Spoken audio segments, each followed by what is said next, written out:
Z Loud, and we're back again with another video, and this is back to back to back to back. I hope y'all enjoy these type of videos. We're still talking about the Iran war, and in my last video, I made a point that if we go into war, we're gonna lose this war. They are more in tune with this war. They are gonna lose more than we care about. We don't really care about this war. So we're not gonna do that well in this war, bro. To be honest, bro, I'm saying we by America because I live in America. I live in the United States of America, and I'm just saying it's a death trap if we decide to put boots on the ground. And I was saying they're gonna start drafting soon. I said that in my previous video, and now I want Professor Jen to tell y'all himself, because obviously I'm not the right nigga to tell y'all. I'm just a nigga speaking, bro. I'm just a nigga talking about this shit, bro.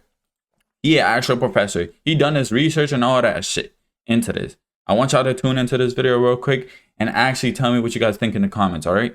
Let's get into it.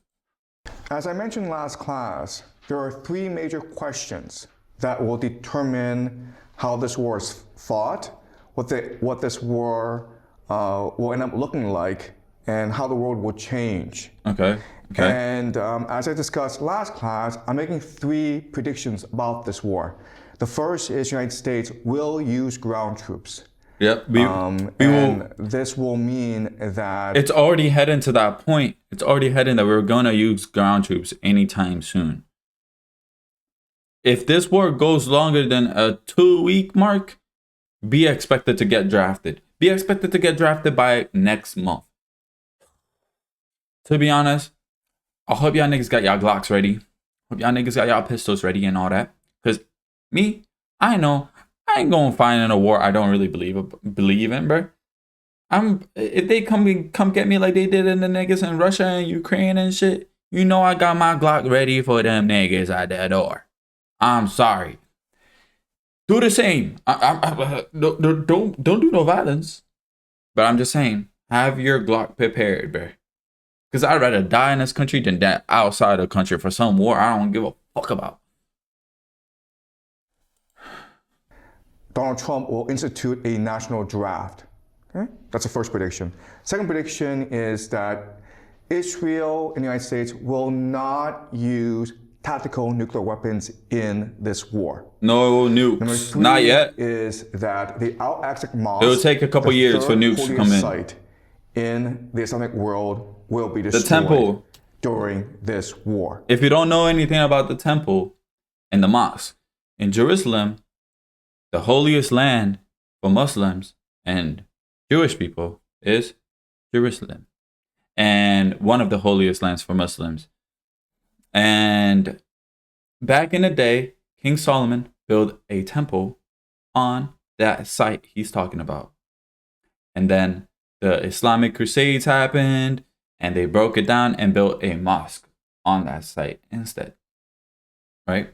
So now he's saying for it to escalate to the point in this war, any point in this war, the mosque will get broken down and the temple will come out again, will flourish again.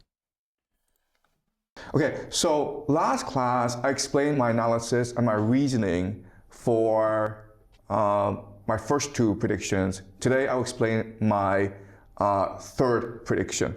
So, but before we start, I just want to look at some videos, okay? So you understand some of the context, some of the players in this war. All right, so this is Senator Blumenthal of Connecticut, and he is one of the 100 members of the U.S. Senate. I know him. He's also one of the members of the Gang of Eight.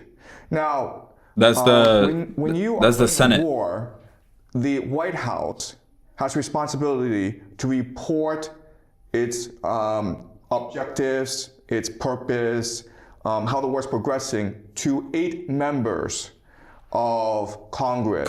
Yeah. In a confidential setting, okay? And this is Senator Blumenthal after he's been debriefed by the White House. Okay, and this is what he has to say about the progress of the war so far.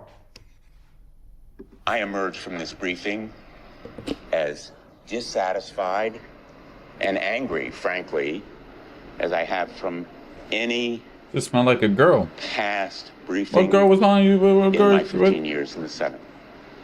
I am left with more questions than answers, especially about the cost of the war.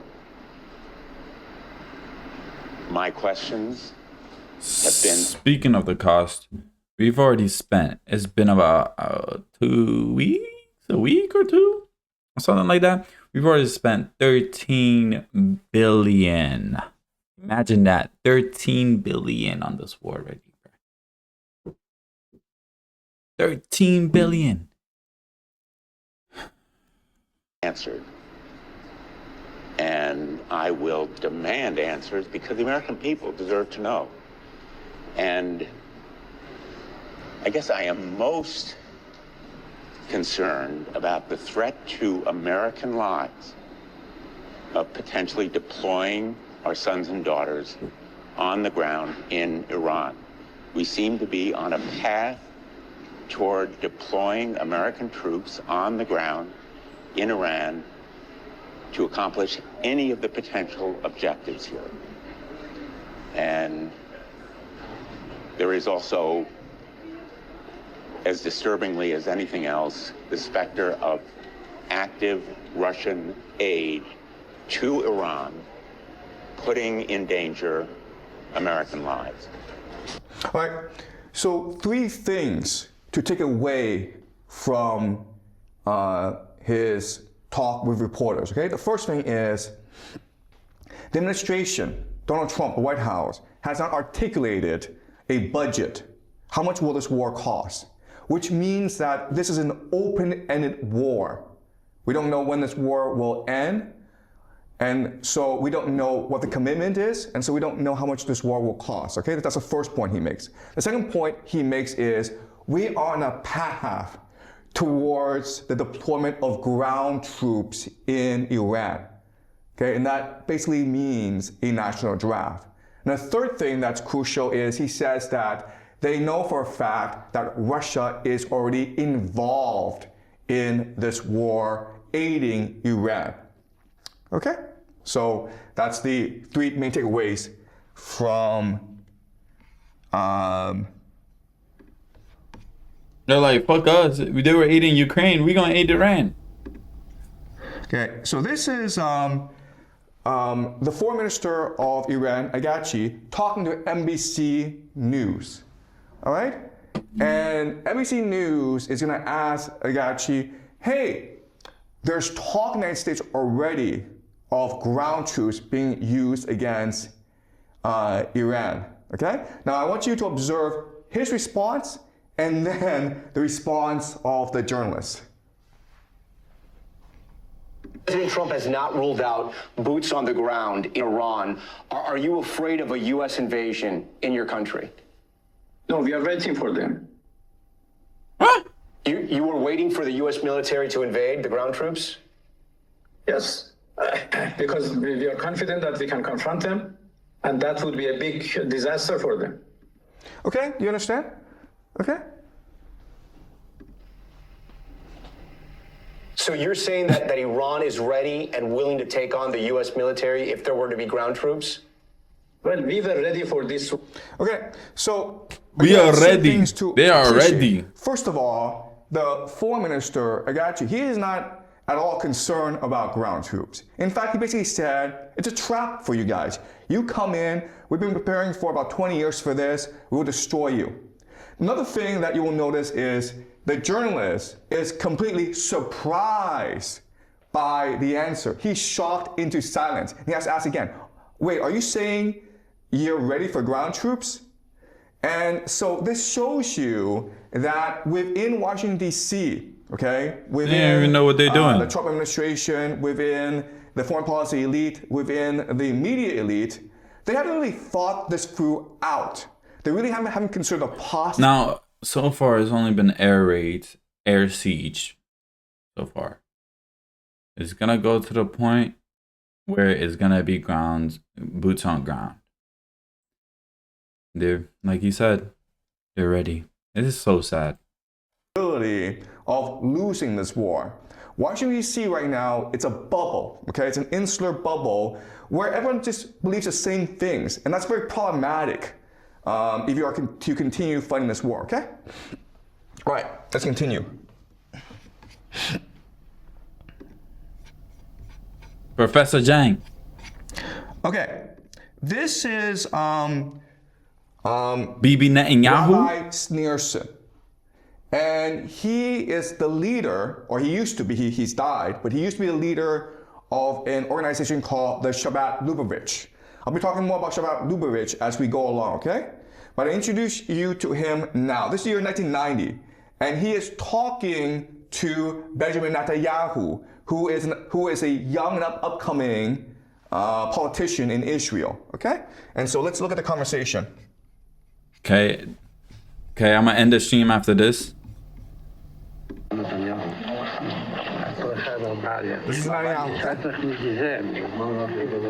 okay? Haven't seen you in a long time.